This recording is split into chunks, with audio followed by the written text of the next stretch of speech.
Hey everyone, it's me हमसे and you are watching HD Reacts। Welcome back to the channel. तो कैसे हैं सब लोग? आप लोग ठीक हैं? आज का वीडियो जिस पे हम रिएक्ट करने वाले हैं, मुझे वैसे टाइटल देख के नहीं पता लगा और हिंदी लिखी हुई थी स्क्रिप्ट, लेकिन मैंने ना उस पर जब क्लिक किया तो वो थी दिवाली से रिलेटेड, तो मैंने उसको कर लिया डाउनलोड।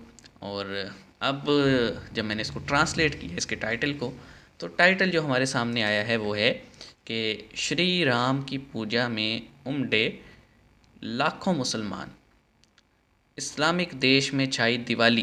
तो ये दिवाली से भी रिलेटेड है और इसमें मतलब ये पार्टिसिपेशन ऑफ मुस्लिम्स इन अ पूजा वो भी दिखाई गई है, और एक इस्लामिक कंट्री में। तो इस्लामिक कंट्री में एज्यूम ये कर रहा हूँ कि या तो सऊदीया होगा या फिर UAE होगा। तो इंटरेस्टिंग हो गई है बहुत ज़्यादा ये वीडियो मेरे लिए। अब अगर कोई पाकिस्तानी या जिहादी इस वीडियो को देख रहा है तो भाई मुझे हेट देने की ज़रूरत नहीं है, मैं जस्ट रिएक्ट कर रहा हूँ और मैं अपना व्यू पेश करता हूँ। आपको पसंद नहीं आता आप मत देखो, ठीक है? पहले बता रहा हूँ जितने भी एक्सट्रीमिस्ट देख रहे हैं। तो स्टार्ट करते हैं 3, 2, 1 एंड गो। दिवाली का धमाका। आप कोई ट्रांसलेट करो, ये क्या लिखा था?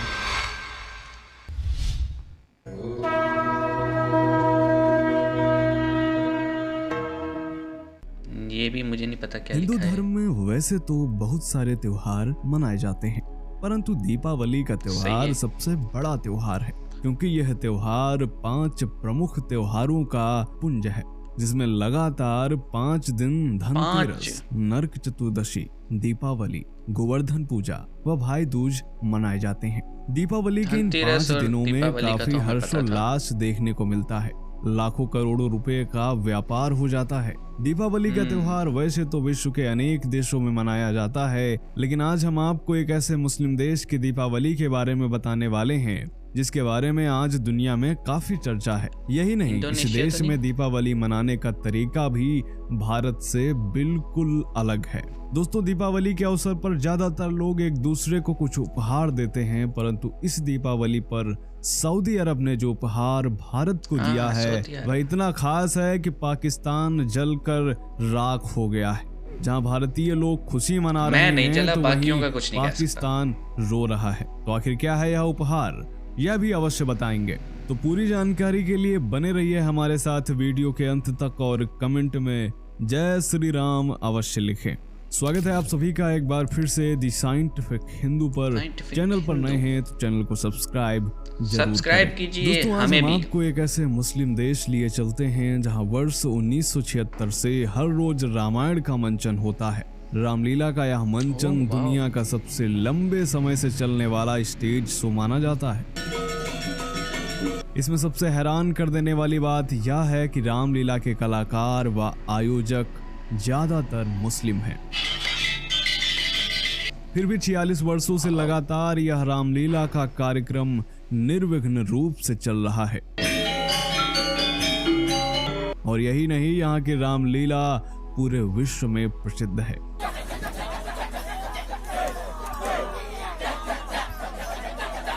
अब आप शायद समझ ही गए होंगे कि हम किस देश की बात कर रहे हैं। जी हाँ दोस्तों, हम बात कर रहे हैं इंडोनेशिया की। इंडोनेशिया के बारे में हम आपको पिछले कई वीडियोस में बता चुके हैं। इंडोनेशिया में मुसलमानों की आबादी भले ही काफी ज्यादा है, फिर भी यहाँ की संस्कृति में भगवान राम व महाकाल बसे हुए हैं। आपको जानकर आश्चर्य होगा कि इंडोनेशिया में मुस्लिम आबादी करीब 95% है। फिर भी यहाँ दीपावली का त्योहार काफी हर्षोल्लास के साथ मनाया गया।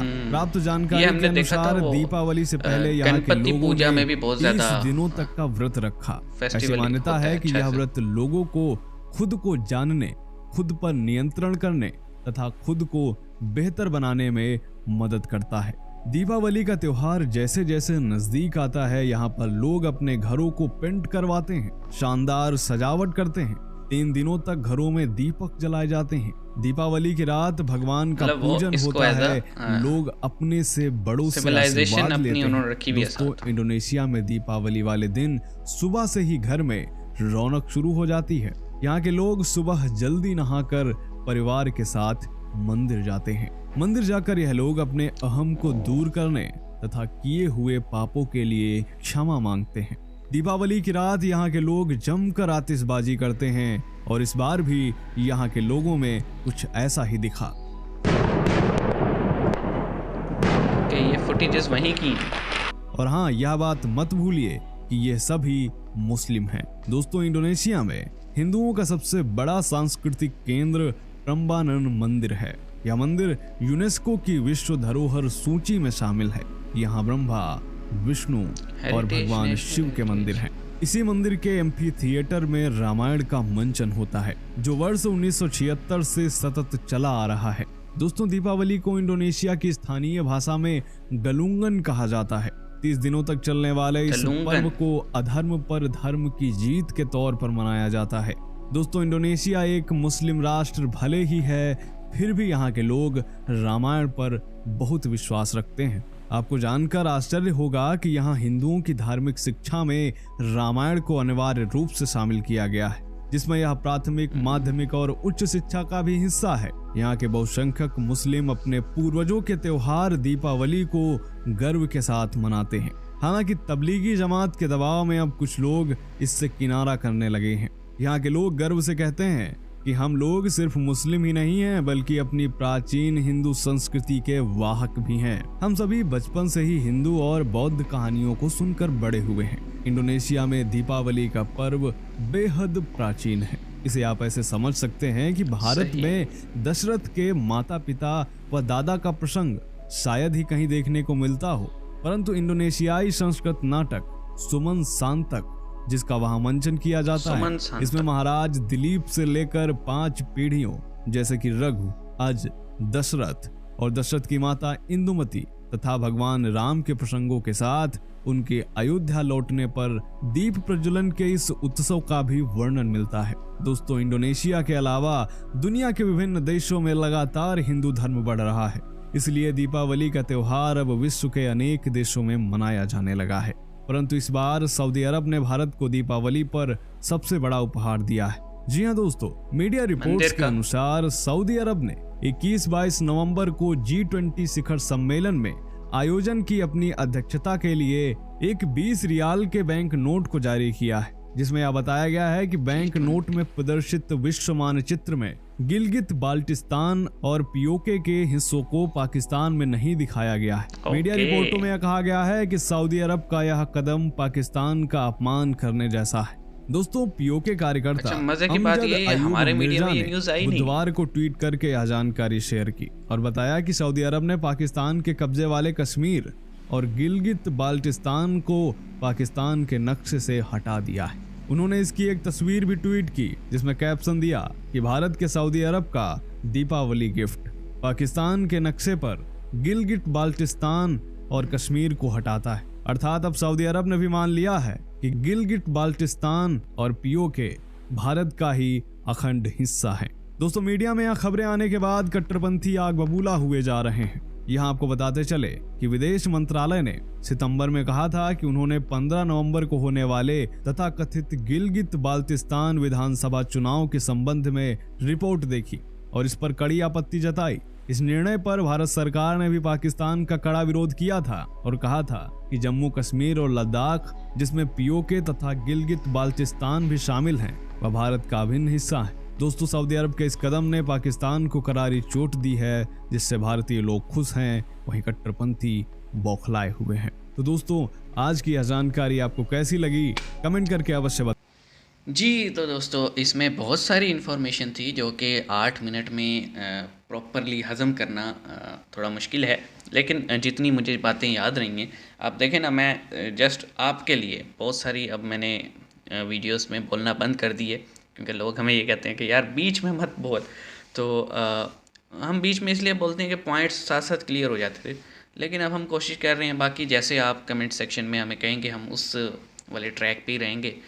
तो फर्स्ट ऑफ ऑल हम टाइमलाइन के अकॉर्डिंग बात करते हैं जितना मुझे याद है। फर्स्ट थिंग इज़ कि सऊदी अरब में G20 का जिक्र आया पहले, लेकिन फिर वो शिफ्ट हो गया सारा जो एक अटेंशन थी वो दिवाली पे शिफ्ट हुई। यानी इंडोनेशिया में दिवाली जो है वो बड़े धूमधाम से मनाई जाती है, और वो इसलिए भी है कि वो अपनी सिविलाइजेशन को अभी तक संभाल के बैठे हैं, अनलाइक मैनी अदर कंट्रीज़ जैसे पाकिस्तान। के पाकिस्तान में भी देखें ना, जो ये सिंध की, या हम कहें कि पूरी ये सिविलाइजेशन है इंडस रिवर की, ये हम सब की सिविलाइजेशन है, मेरी आपकी, बाकी जितने लोग हैं उनकी। लेकिन जस्ट बिकॉज के उस सिविलाइजेशन का जो रिलीजन था वो कुछ और था, तो यहाँ पे उसे बिल्कुल भुला दिया गया है। बुक्स में बिल्कुल देखने को नहीं मिलती, छोटे छोटे बच्चों को कुछ नहीं पता उस बारे में। तो एटलीस्ट इंडोनेशिया का ये एक अच्छा इकदाम है कि उन्होंने अपनी सिविलाइजेशन, रिलीजन बेशक चेंज हो गया लेकिन सिविलाइजेशन को संभाल के रखा हुआ है।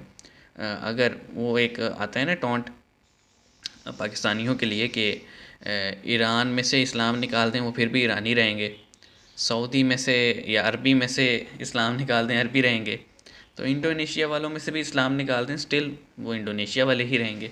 और पाकिस्तान में से इस्लाम निकाल दें तो क्या बचेगा, क्योंकि पाकिस्तान तो बनाया ही इस्लाम के नाम पे था। तो सिविलाइजेशन भुला चुके हैं ये लोग। चलें उसको साइड पे रखते हैं। और मतलब इतने अच्छे से वो अभी तक जो है ना अपनी सिविलाइजेशन को, respective of religion, irrespective of everything, वो अपनी सिविलाइजेशन को लेके चल रहे हैं। एक अच्छी बात है।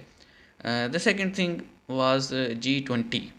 तो G20 के लिए जो सऊदी ने स्पेशल नोट किया, और उसकी बैक पे जो है ना वर्ल्ड मैप, और उस पर G20 कंट्रीज़ जो हैं उनको ज़रा डार्कर दिखाया गया। तो अब उसमें POK और गिलगित ना आना, ये एक अंडरस्टैंडेबल चीज़ है, क्योंकि G20 में वो कंट्रीज़ हैं जो कि मतलब सारी, क्योंकि उसमें इंडिया भी इन्वॉल्व है ना। अब आपने कम्युनिटी बनाई है, और इस तरह की सऊदी अगर हरकत करेगा तो वो इंडिया प्रोटेस्ट करेगा, और पाकिस्तान उसमें है ही नहीं, तो पाकिस्तान कैसे प्रोटेस्ट कर सकता है।